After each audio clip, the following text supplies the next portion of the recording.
Hello and welcome to the Cricket Nerds podcast.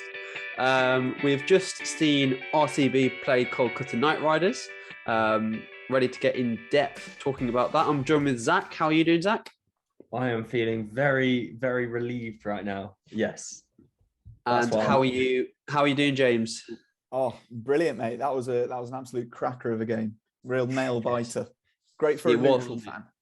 It was, wasn't it? So we were all, waiting for Royal Challenger bottle jobs to bottle it at the end there, and not pull off what seemed to be an easy run chase. But let's go to the man of the moment, Zach. Tell us your thoughts. What was your impression of the RCB Kolkata game? I think Royal Challengers definitely made it harder for themselves. Well, you say that. It was one of those things, one of those games where you watch and you start to notice your nails, you start to bite them a little bit, and then the commentary of Nick Knight just starts eating away in your head and you start doubting. But to be honest, when you've got a small total like that and you lose wickets at the start of your innings, you kind of got to pace yourself. You can't be going all out. And like KKR, they did take wickets regularly, but the chase never really got away from us. And have Dinesh Karthik coming in at the end, it's just, there were no worries really when you look back at it. If we go to the Kolkata Knight Riders innings first, if you look down the scorecard, there's nothing special there. No one really made an impression on their innings at all. And Royal Challengers just kept picking up wickets very regularly, bowled very well. Akashdeep again bowled well to say he went over 11 and over. And Wanindo Hasaranga proved his worth there, getting 4 for 20, which was very, very good from him. And then, the Royal Challengers batting innings, again, Kolkata got wickets throughout. But I think the main thing was Umesh Yadav and Tim Southey bowled very well with the new ball. They bowled very tight lines, didn't give anything away. And when you're trying to get on the front foot in that chase, it's very easy when they're bowling that well to lose wickets. And I thought the way that David Willey and Sherfane Rutherford responded to that bowling and just playing them out, playing out Nareen, was really good and definitely what we needed. So it was very good chase in the end. What are your thoughts? I'm interested. I'll go. So from the looks of things, looking at the scorecard of RCB, after, skittling KKR for only 128, it looks like they were, I'm imagining they just, the team talk at the innings break was, right, let's get a great net run rate. Let's just absolutely blow them out the water. And that's kind of why I'm thinking a lot of the wickets were almost thrown away at the start. And yes, you're right, there was some brilliant new ball bowling at the start as well. You kind of saw a bit of a test inning from William Rutherford because it was so good.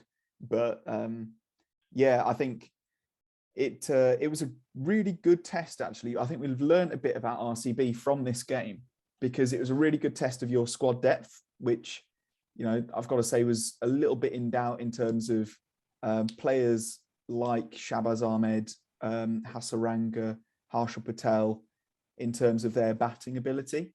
But actually, I've never had any doubt. No doubt from me. Yeah, well, obviously not. But, Hasaranga threw his wicket away after scoring a 4. Shahbaz Ahmed, I thought, did exactly what you want from a lower order bat. Dinesh Karthik is looking in good touch. I think the clarity of his role is really doing wonders for him. And Harshal Patel doing exactly what I expect, wafting a bat around, and occasionally he hits the ball and it goes for 4. As far as David Willey batting up the order, he seemed like quite a sensible innings, but I don't think he's going to stay in the team. I think he'll be the one to go out for Glenn Maxwell when Glenn comes back in. I think Sherfane Rutherford has been slightly more impressive than David Willey, just as an overall asset, as an all-rounder. Josh Hazelwood's coming back in as well. You're saying that because Josh Hazelwood's coming back, so and Glenn Maxwell. So that will probably see the two changes of Willie and Rutherford. But I would argue against that and say that Willie's actually impressed more. He bowled 2 opening overs today and only went for 7, whereas Sherfane Rutherford hasn't been used for the ball. I think Rutherford would probably come into his own more as a finisher in the first innings. That's sort of where he's got his strength. But yeah, that's just off the first 2 games. What about you, Ben? What are your thoughts? Well, I think I was impressed by a number of things. Umesh Yadav was outstanding again in that opening spell, removing 2 high-class batsmen. We saw that Rawat, can play in the first game, and also Tim Southey removing Faf as well quite early on. So I think KKR is showing promise with their opening with their power play bowling. I think that is telling us, though, that I think KKR may struggle in their death overs. They struggled in the death against Chennai when Dhoni was able to come out and hit a 50 quite late on. And I think, again, we can see that they're sort of struggling with their late death bowling. I was also a bit surprised to see Sunil Narine come in at number 5. I think that maybe a player like Sam Billings would have been better to come in a bit further up, who can sort of knock it around. Having said that, when Billings tried to swing the bat, he also got himself out as well. It's just interesting seeing a different side to Kolkata, a side that were very dominant against Chennai and then didn't even bat their full 20 overs against RCB. And I think it's again highlighting just how important having good seamers in the power play are. We saw the same thing in the Rajasthan Royals game, and we've seen it again in this RCB game. The exception was we finally saw some wickets of spin with Hasaranga, but Hasaranga is an outstanding bowler. So, it's just some interesting trends that we're seeing. Again, we're only 6 games in, so we've got a long way to go left in the tournament. I'm still not convinced by Akashdeep for RCB, even though he took 3 wickets. They were sort of just given away almost. I mean, his economy was 11.73, so it was just under 12 runs and over, so far more expensive than you would like. Potentially, maybe give David Willey 1 more over in that power play, and then bring Akashdeep on after that. But on the flip side, I thought Harshal Patel's death bowling was phenomenal. He was hitting the right areas. He went to under 3 runs and over for his 4. He bowled 2 wicket maidens back to back, which is just sort of unheard of in T20. An interesting game. I think we saw a bit of an experiment from both sides. I think as these are very much new sides in this tournament this year, following the auction, teams are trying out new things. They're trying to experiment what their best mix is. As we've said, I expect that Willie and Rutherford will make way for Hazelwood and Maxwell when they are fully in the squad. And I think that only makes a more scary Royal Challengers, to be honest. I think having Josh Hazelwood and Maxwell back in the side, very dynamic. Just going back to Kolkata, I think what we're seeing is their lack of Indian depth in their squad, because like Shivam Mavi played the first game and they dropped him for this game. Venkatesh Iyer hasn't really fired yet, and they need these players to stand up because they don't have that many good Indian players past the best 7 or 8. So they really need their players like Venkatesh Iyer, who they've put a lot of promise on to perform, and I think that's what they need going forward. But in terms of their bowling, I think they've got some very good bowlers. Like Tim Southey's proven himself today. Umesh Yadav's done very well. Sunil Narine Chakravarti. We know they've got good bowlers. It's just at the end they didn't have that 6th or 7th option in their bowling, and that might be something they look to add in their squad going forward. Yeah, I think Andre Russell with the ball has. I think if Andre Russell was as good as he can be with his bowling, I think we could have probably seen a different result. tonight, because he just wasn't bowling that tight. He wasn't bowling that well. Off only 2.2 overs, went for 15, an over. So that's kind of where KKR lost it. I wonder whether Venkatesh Iyer, because obviously he opened for KKR last year, and then he's entered the India side and been playing in the middle order for them.